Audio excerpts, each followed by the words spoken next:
12वी संघाने रायगड जिल्हा कबड्डी प्रौढ गट स्पर्धेत पुरुष गटाचे अजिंक्यपद पटकावले, तर महिला गटात कर्नाळा स्पोर्ट पनवेल संघाने 6व्यांदा विजेतेपद जिंकले।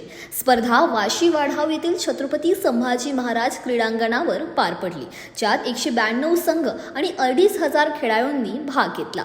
पुरुष गटात नवतरुण कारावी प्रथम, जय हनुमान धेरड द्वितीय आणि महिला गटात कर्नाळा स्पोर्ट पनवेल प्रथम ठरले। छत्रपती पुरस्कार विजेते प्रमोद, संजय, आशिष आणि सुधीर मात्रे यांना मान्यवरांच्या हस्ते गौरविण्यात आले।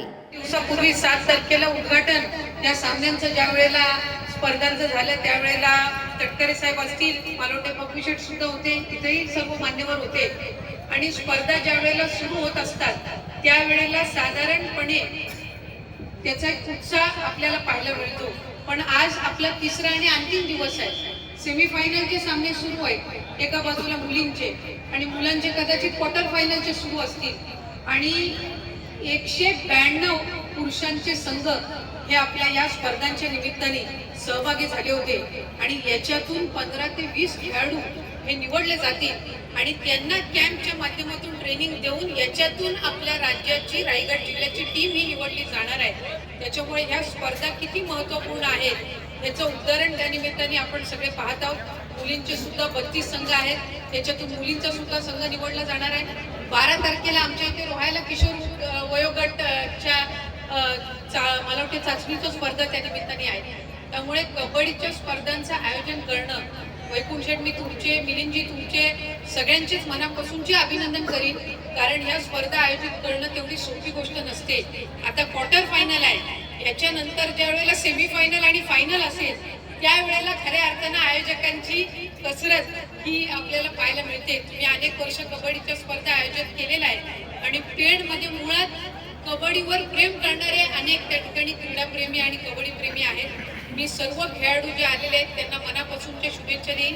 तुम्ही सहभागी होणं हेच खऱ्या अर्थानं या स्पर्धेच्या मागचं यश आहे। जे जे त्या ठिकाणी खेळाडू निवडले जातील त्यांना आम्ही मनापासूनच्या शुभेच्छा देतो आणि आमची सगळ्यांची एकच फक्त नेहमी इच्छा राहते की बऱ्याचशा वेळेला राज्यस्तरीय जी कबड्डीची टीम निवडली जाते त्याच्यामध्ये रायगडचे किमान 1 ते 2 खेळाडू हे त्या ठिकाणी असतात, पण अधिकाधिक रायगडचे खेळाडू हे पुढच्या कालावधीमध्ये आपल्या राज्यस्तरीय कबड्डीच्या टीम मध्ये यावेत आणि त्याच्यानंतर कबड्डी प्रो सुद्धा हल्ली आयोजित केल्या जातात, त्याच्यामध्ये सुद्धा आपल्याला रायगडचे खेळाडू हे पुढच्या कालावधीमध्ये पाहायला मिळावे अशीच मी या निमित्ताने मनापासूनची सदिच्छा व्यक्त करते। आज पंच सुद्धा या निमित्ताने आहेत, रायगड कबड्डी असोसिएशनच्या माध्यमातूनच ते असतील। पंचांवरची जबाबदारी ही अधिकची फार महत्वाची असते। निवडणुकीमध्ये तिकीट देण्याचं प्रेशर कमी असेल, पण पंचांना फायनल मध्ये आणि सेमीफायनल मध्ये असणारं प्रेशर हे जास्ती असतं, कारण खेळाडू कमी पण त्यांचे आलेले समर्थक जे असतात अवतीभोवती हे वातावरण बघून पंचांची खरी कसरत आणि खऱ्या अर्थानं त्यांच्यासाठी जे प्रेशर असतं हे निश्चितपणाने आम्ही सगळ्यांनी अनुभवलेलं आहे।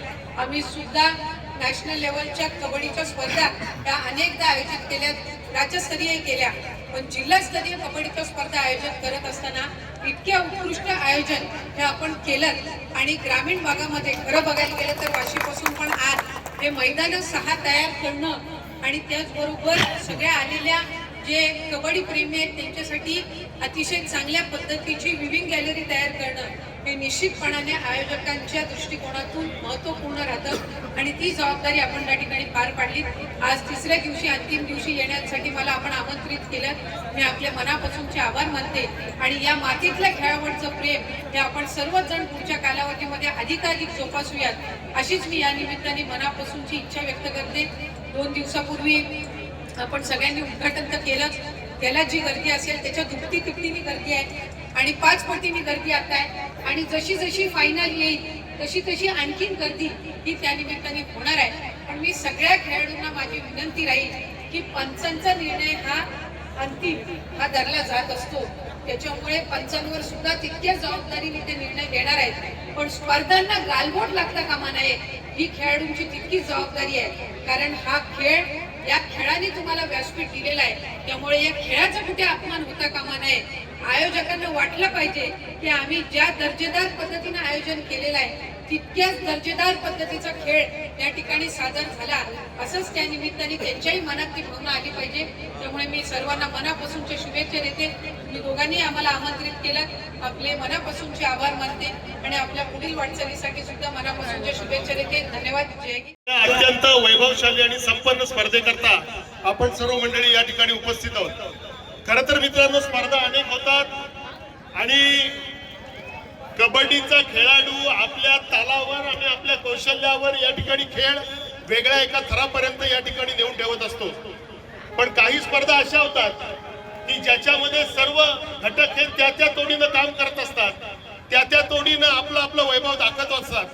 आज वैकुंठ पाटलांच्या या ठिकाणी त्यांच्या पुढारपणाखाली आणि मिलिंदभाई यांच्या या ठिकाणी सहकार्यानं त्यांच्या पुढारपणाखाली आणि रायगड जिल्हा कबड्डी असोसिएशनच्या प्राधान्यक्रमानं या ठिकाणी ज्या स्पर्धा होत आहेत, या स्पर्धेमध्ये अनोखा या ठिकाणी संघ पाहायला मिळतोय. उत्कृष्ट नियोजन, थारेपाटाची असलेली ही कबड्डीसाठी पूरक असलेली उत्कृष्ट आणि दमदार भूमी, उत्कृष्ट या ठिकाणी रसिक आणि उत्कृष्ट खेळाडू, अशा प्रकारचा अनोखा संगम या स्पर्धेमध्ये या ठिकाणी मित्रांनो पाहायला मिळतोय. मी निश्चितपणाने सांगेन की राजकीय दृष्ट्या काम करत असताना, सामाजिक दृष्ट्या काम करत असताना खेळाडूपणाची असलेली आवश्यकता अशा स्पर्धा या ठिकाणी भरून इथे या उणीवा भरून काढत असतात. मी निश्चितपणाने सांगेन की ज्यानं या स्पर्धेसाठी काम केलं त्याचा उल्लेख या ठिकाणी प्रत्येक वेळीच होईलच असं नाही, पण त्या प्रत्येकाचा या ठिकाणी मनापासून मी आभार व्यक्त करतो. चांगल्या स्पर्धा बघायला दिल्या त्याबद्दल वैकुंठ पाटील साहेब, तुम्हा मंडळींचं आणि सर्व तुमच्या सहकार्यांचं पुन्हा एकदा आभार व्यक्त करतो, शुभेच्छा देतो आणि थांबतो.